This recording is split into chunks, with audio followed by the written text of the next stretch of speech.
Not just a development project, but also why Haryana could be turn out to be a challenge for the BJP, and why the Prime Minister's visit to Haryana is extremely significant. Siddharth, just to put things in perspective, here's the vote share of the BJP in 2019. Remember, in the Lok Sabha elections, the BJP had done phenomenally well in Haryana, winning all 10 seats. But in the assembly elections, there was quite a challenge for the party. So just looking at the vote share in the 2019 Lok Sabha elections versus the assembly elections for the BJP, though in the Lok Sabha elections it was as much as 58%. In the elections, assembly elections, it had dropped to 36%, whereas for the Congress party, it remained 28% in the Lok Sabha election as well as the assembly elections. And there was a big change in JJP as well this time around. In the assembly elections, JJP seeing a big jump of 15% vote share. So this is, of course, the significance of the Prime Minister's visit and the reason why the Prime Minister is also focusing on Haryana, wanting to repeat the Lok Sabha magic from the 2019 elections. All right, many thanks for that, Pratibha. Let's also not forget that the state assembly elections in Haryana are expected to be held sometime towards the end of 2024. They're usually held concurrently along with the state of Maharashtra, which also goes to the polls at the end of the year. The last time round, the BJP was not able to secure a majority on its own as far as the assembly elections were concerned, but did, of course, ally with the JJP. That alliance does no longer hold in Haryana. The Prime Minister, of course, in Haryana in the build-up to the Lok Sabha elections, inaugurating a slew of development projects, including the Dwarka Expressway. He was already there in the middle of last month, inaugurating an All India Institute of Medical Sciences in Rewari. Now, but just a day ahead of the Prime Minister's visit, the BJP faced a big jolt. The Member of Parliament from Hisar, Brijendra Singh, has left the party just weeks ahead of the 2024 Lok Sabha elections, and following his resignation from the primary membership of the BJP, Singh visited the residence of Congress President Mallikarjun Kharge, where he joined the Congress. He's the son of the former Union Minister Birendra Singh and the great-grandson of the eminent Jat leader Chotu Ram. Now, during the 2019 Lok Sabha elections, Brijendra Singh had won from the Hisar Lok Sabha constituency by defeating the JJP's Dushyant Chautala and Bhavya Bishnoi, who was representing the Congress at the time.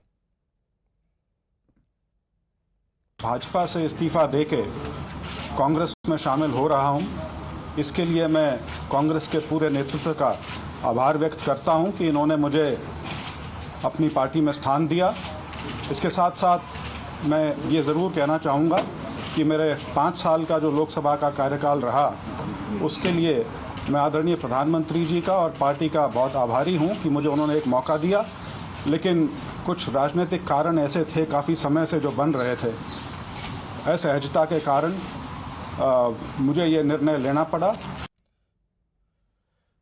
Now, let's also tell you as to why the state of Haryana could pose a challenge for the Bharatiya Janata Party. While the Lok Sabha election witnessed a clean sweep for the BJP in 2019, where they won each of those 10 seats, the party could not repeat its performance in the assembly polls that were held just a few months later in terms of vote share. The BJP lost 22% of its vote share in just a span of 5 months if we compare the vote shares between the Lok Sabha polls of 2019 and the assembly elections that followed. Now, this indicated a strategic voting by Jats between the Congress party and the JJP, which helped the Congress, while the JJP won 10 seats in those assembly polls. Amid the suspense, the JJP's alliance with the NDA has not yet been finalized. The JJP has said it will wait and watch before making any decision.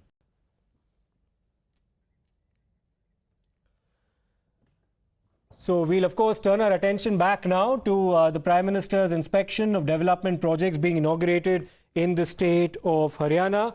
We're primarily today talking about the Dwarka Expressway, which was, of course, constructed in multiple phases.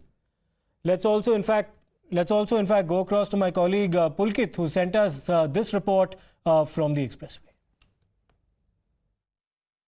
करीब 13 से 15 लाख लोग हर दिन दिल्ली से गुड़गांव जब जाते हैं तो जाम से जूझते हैं। लेकिन ये तस्वीर जो मैं आपको दिखा रहा हूं, इस तस्वीर के साथ वो तस्वीर बदल जाएगी जिसमें भारी जाम की तस्वीरें गुरुग्राम से आती हैं, दिल्ली से आती हैं। और अगर हम इस चंक की बात करें तो 29 किलोमीटर का ये लंबा चंक है, जिसमें से 10 किलोमीटर दिल्ली का पार्ट है और करीब करीब 18.5 किलोमीटर गुरुग्राम का पार्ट है। और जब भी आप एयरपोर्ट की बात करते हैं, गुरुग्राम की बात करते हैं, तो आपको सबसे पहली जो तस्वीर नजर आती है वो सिर्फ जाम की नजर आती है। लेकिन आज जब प्रधानमंत्री इस सड़क पर उतरेंगे तो उसके साथ ही आपकी वो तस्वीर बदल जाएगी जाम वाली। और ये अनुमान लगाया जा रहा है कि गुरुग्राम के करीब 35 सेक्टर ऐसे हैं जो उस जाम से प्रभावित होते थे, जिन्हें राहत मिलेगी। हरियाणा के करीब 50 गांव ऐसे हैं जिन्हें जाम से राहत मिलेगी। दिल्ली का एक बहुत बड़ा हिस्सा जो 10 किलोमीटर में आता है, उसे हर दिन इस जाम का हिस्सा बनना पड़ता था, उसे राहत मिलेगी। और इसका अनुमान यह है कि करीब करीब 15 लाख वाहन मुख्य मार्ग जो द्वारका का एक्सप्रेसवे बनेगा, धौला कुआं का जो पुराना मार्ग था, उससे राहत मिल जाएगी। 28.8 kilometer which is being inaugurated today, and in fact 19 kilometers the stretch that will be inaugurated today. In fact, he also met Shramjeevis over here who in fact lauded their efforts, and in fact it is always remember that Prime Minister meets Shramjeevis. So there is this cavalcade of Prime Minister you see passing away from here, and in fact this Haryana section of Dwarka Expressway is opening today, which will improve traffic. So there is the Prime Minister you see along with Nitin Gadkari, along with Manohar Lal Khattar, and in fact this expressway will help improve traffic flow between Delhi and Gurgaon on NH48. Expressway will cut the travel time by at least 20 minutes for around 90,000 commuters who take this route every day.